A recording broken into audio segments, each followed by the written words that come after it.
This is my rider. This is my 1981 LTD1000. And I've rescued this thing, and I mean rescued it. I bought it off a friend of mine for $1,000, and it was a train wreck. It's time to take this thing down, do a valve cover gasket, valve adjustment, cam end plugs, go through the carburetors the right way. I rebuilt the petcock, I decked it and everything when I did that vacuum diaphragm area on it, and put a new wiring harness in it and a fuse box.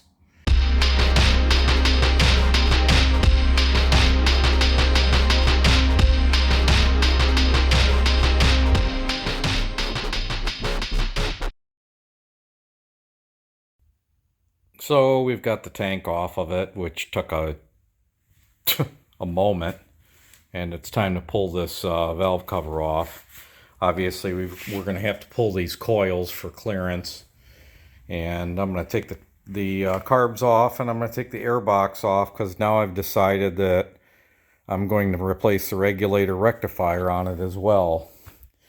And the reason why is when you go down here, I had this thing blow a main fuse, and if you look around this battery, there was, as of last night, there was droplets of acid in here.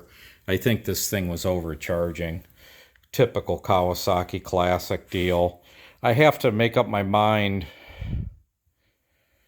Actually, I did make up my mind. I'm still going to go with an acid battery. A lot of guys go to lithium ion, and if you do go to lithium ion on your bikes, you have to change your regulator rectifier on these machines. So I'm gonna go with the old school, and I'm gonna leave it acid type battery and just get a new regulator rectifier and take this thing down and replace all this wiring.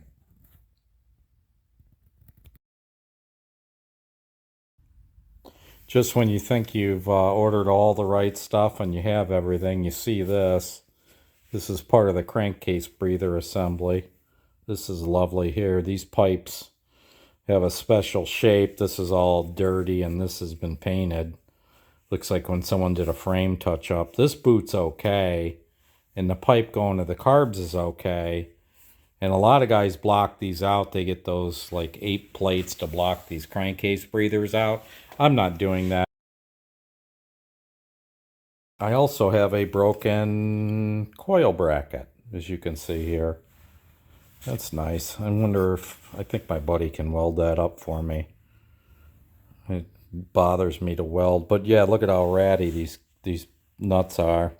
Not a good sign. This all has to get cleaned up. Okay, so we've got all kinds of good news. These caps, I ran a torque wrench on them. The cam caps are good. This is a classic Kawasaki problem because a lot of them are rated in inch pounds, and guys torque them down to foot pounds, and you end up with problems that way. They get stripped out, and then the guys just put them back together and leave you with a stripped out bolt. Cams are beautiful. The valve cover gasket looks to be some cheapo. I don't know what it is. It's awful thin. Cam unplugs are leaking profusely, and we've got very little movement in our chain, which means that our cam chain adjuster is working, and I may or may not take that thing apart, disassemble it, and put it back together and clean it, because it depends on engine oil to keep it clean inside so it stays in check. But based on the mileage here, I think we're good to go on that. So let's do some valve adjustments. I stand corrected on this one. The gasket was stuck to the valve cover. I did not have the correct glasses on. I didn't have my can see atomic particles glasses because I'm too old. And it was on the valve cover gasket. This is hard as a brick. Cam end plug. I had new ones. We're gonna take this a little further here, and we'll see. We'll be right back. Okay, so we're digging down. We've got I took the air box out. I took the carbs out, obviously. I believe the regulator rectifier should be underneath the battery tray on this. I'm going to yank the battery tray and I'm going to check these wires in here. As a project update, I ordered the wiring harness. The wiring harness is now discontinued, but the good news is I think I can work with it, with what I got. I just may have to clean up some of these connectors in here. I'm not real happy about what I'm seeing in here as far as these connections, but I'm going to break this thing down. I'm going to paint up this motor with that flame-proof paint and probably the ends of the cylinders here. Maybe drop the exhaust. In fact, I am thinking I'm going to drop the exhaust and put fresh gaskets in there because I had a tick. I was thinking it was something else, like a valve, and it absolutely was not. And these exhaust gasket leaks can sound just like a ticking valve on these bikes. So that's where I'm at right now. We're diving in. I've got a brand new fuse box, like I was saying before. When I was wobbling this thing around, thing was going wonky all over the place. So we're going to take all these connections apart and see what we can find and see if I may have missed a wire when I had this thing apart the last time. You never know, because right now I have a real strong tail light both on the rear and front. I've got a blinking left turn signal, the right turn signal, the front light stays on. I've checked the bulb and everything, and we're just going to take this thing apart and keep going. Well, all right, we may be able to do this. I think we're going to be okay without this primary wiring harness. I don't know if you can see it. You see the copper right there? Fuse box, where it wraps around the frame. This completely rubbed through and took the casing off. You got to watch it with these old cows. There's a lot of this stuff going on.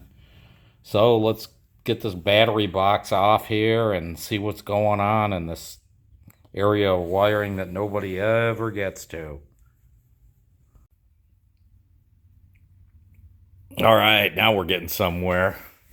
Got the battery box removed out of her. Nice big gaps in this thing now. You can see through the bike quite well.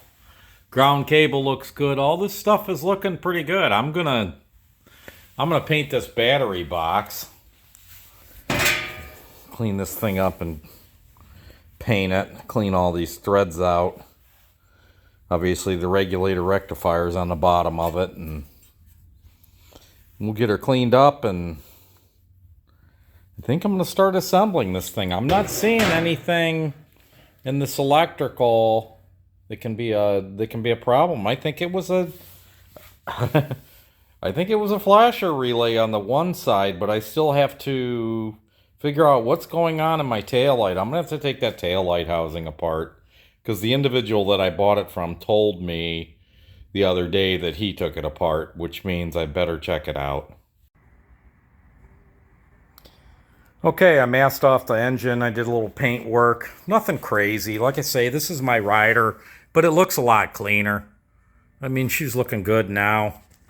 I'm pretty happy with it for, just for masking a motor off in place. I hit it with that VHT flame-proof paint. I'm not even going to clear coat it. Got the valve cover done. I tried to clean the ends. I was going to polish them. Nah, I'm not going to worry about that. I got a new cam end plugs and valve cover gasket. It's time to do that and put some intake boots on this girl. Okay, valve cover's on. Fresh cam end plugs. Ends look terrible. I just sanded them. But the clamps are nice. They're super pliable, super flexible. These are new ones that I put on there last year. So we're in good shape there. I think I have to move a table out here to do these carburetors the way I want to do them. Okay, back on the LTD. Electrical's all put back together. Regulator, rectifier, all the new stuff. New fuse box, battery. Everything's working. I now have an official tail light, brake light, and everything. The right turn signal's not working. I'm assuming it's a ground up here in the front. I think it's the socket. If I had to guess on this thing, I'm going to take that apart and get that to work. I have a front signal. It's really bright. It's not blinking. And I don't have anything following in the rear. So I'm going to assume that that's the deal. So, time to fix it. Okay, so we've got this vent system hooked back up for the exhaust. It's anti-backfire is what it is. There's valves in here. When you let off the gas, it's supposed to allow air to flow into the cylinders and prevent the bike from backfiring. Don't know if it works all too well. I did paint it up. I put new clamps and pipes on it. Unbelievable. The pipes were like $15.16 a piece. $15.16. The clamps were $6 a piece. And got the header on it. I got the Kirker on it now. So we're on to the carburetors and putting the bodywork back on, and this thing's going to be good to go.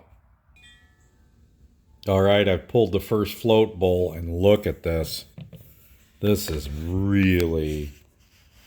I mean, these carburetors were clean.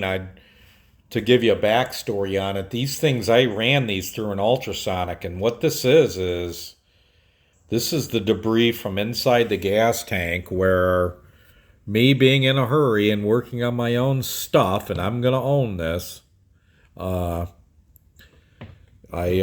took the gas tank and I did flush it out, but, you know, I put 1/4 gallon of fuel in it, swashed it around and flipped it upside down out into a container that I didn't have clean. So I wasn't able to see, you know, these are all the mistakes that I've made. I wasn't able to see what was actually coming out of the fuel tank. Had I been able to see that, we would have been in a much better scenario here, but it is what it is. All right, I'm looking around here. I can't believe this. Look at this stuff in these carburetors. Look at this. I can only... I've just come to the determination that I used a gas can that had dirt in it. I mean, there's no other reasonable explanation. Because I know that yes, I didn't necessarily clean out the gas tank the way I should have, but these things are horrifying. I mean, and these carburetors were clean before. Look at this float bowl. Look at this material in here. It's dirt. It's like a sandy dirt. It's actually in the float bowls. So, hey, lesson learned. Yeah, so I go and I decide I'm going to just take the carbs and just slide them in there. Well, I got carried away and actually got them in place and got the air boots and the new springs hooked up, all this stuff. And then I realized I didn't have the throttle cable in it. And I tried for 30 minutes, I tell you, to get this throttle cable in. I ended up finally dropping the carbs and starting over. Guess that happens. Well, the bike's back together. Surprisingly, I pulled the choke out, gave the starter button a push, and it fired right off. And then I went to start it again, and the battery's pretty dead. So I was pretty excited, teed up, geared up, and then I find out, yeah, she's dead. Time to put her on a charger.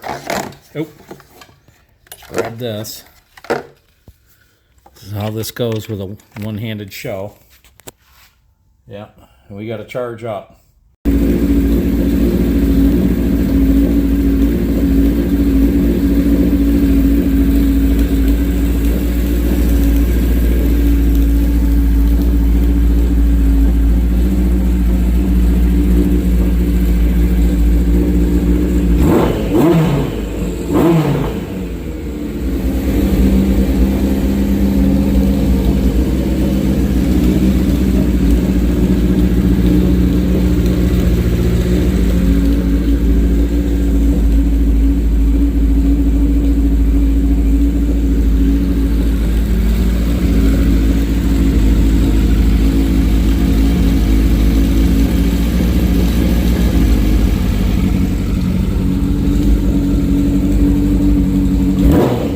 Vroom, vroom, vroom, vroom, vroom.